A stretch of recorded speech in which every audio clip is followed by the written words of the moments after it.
This is the best-selling car in human history. Over 50 million of them. 12 generations. Nearly 60 years of relentless evolution. From a tiny rear-wheel drive economy sedan to a global hybrid icon. This is every single generation of the Toyota Corolla. November 1966. Toyota launches the Corolla with a simple promise: affordable motoring for everyone. It was tiny, rear-wheel drive, and powered by a 1-liter engine making just 60 horsepower. But it had something rivals did not: a 4-speed floor shifter and McPherson strut front suspension, which made it genuinely fun to drive. Within 2 years, it was Japan's best-selling car. The second generation arrived in 1970 with softer, rounder styling and a much bigger range: sedan, wagon, and the gorgeous fastback coupe. Engines grew to 1.4 and 1.6 liters, and the Sport 11 and Trueno versions were born, packing twin-cam power. This was the car that took the Corolla worldwide, especially in America during the oil crisis. Launched during the fuel crisis, the third generation grew larger and heavier, with squared-off 70s styling. Toyota focused hard on reliability and efficiency, and buyers rewarded them. By 1974, the Corolla was the best-selling car in the world. This generation cemented the reputation that still defines the nameplate today. It simply never breaks.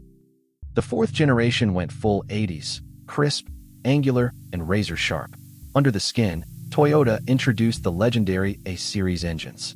But the real star was the rear-wheel drive E7111 and Trueno, light, balanced, and beloved by drifters to this day. This was the last Corolla generation built primarily as a rear-wheel drive car.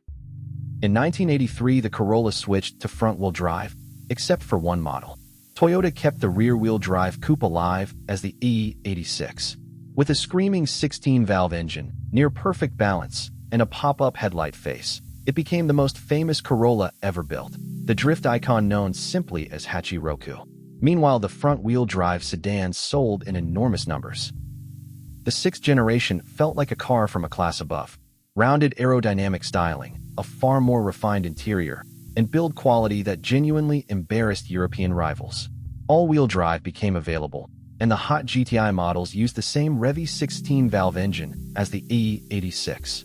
Many people still consider the E90 the best-built Corolla of all time. Born at the height of Japan's economic bubble, the seventh generation was over-engineered to an almost absurd degree. It grew into the compact class, gained a much stiffer body, and offered luxuries like driver airbags and ABS. It was so expensive to build that Toyota deliberately made the next one cheaper. For many owners, this is the Corolla that refuses to die. After the bubble burst, Toyota rebuilt the Corolla around cost control, but cleverly. Weight came down, the new VVDI engines improved both power and economy, and the interiors got smarter packaging. In Japan, the Corolla remained the #1 selling car for over 30 consecutive years. It was the definition of sensible transportation.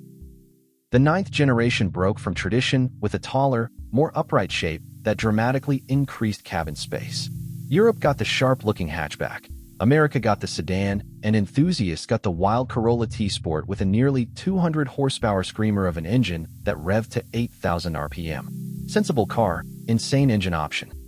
By the 10th generation, the Corolla had become a genuinely global product, built on multiple continents and tuned differently for each market.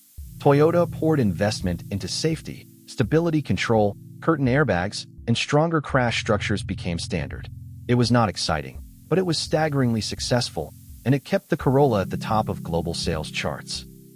After years of playing it safe, Toyota gave the 11th generation real attitude: an aggressive face, sharp creases, and a much longer wheelbase for limousine-like rear legroom. Crucially, this is when the Corolla hybrid went mainstream in Europe and Japan, delivering exceptional fuel economy. The sensible choice finally started looking sharp. The current Corolla is built on Toyota's TNGA platform, with a lower center of gravity, multi-link rear suspension, and genuinely engaging handling. The hybrid system is now the star, returning outstanding economy. And then there is the GR Corolla, a 300 horsepower, all-wheel drive, 3-cylinder turbo monster. After nearly 60 years, the sensible car finally became a proper hot hatch.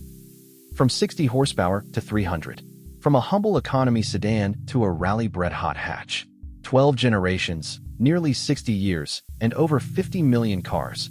The Toyota Corolla is the most successful automobile ever made. Which generation is your favorite?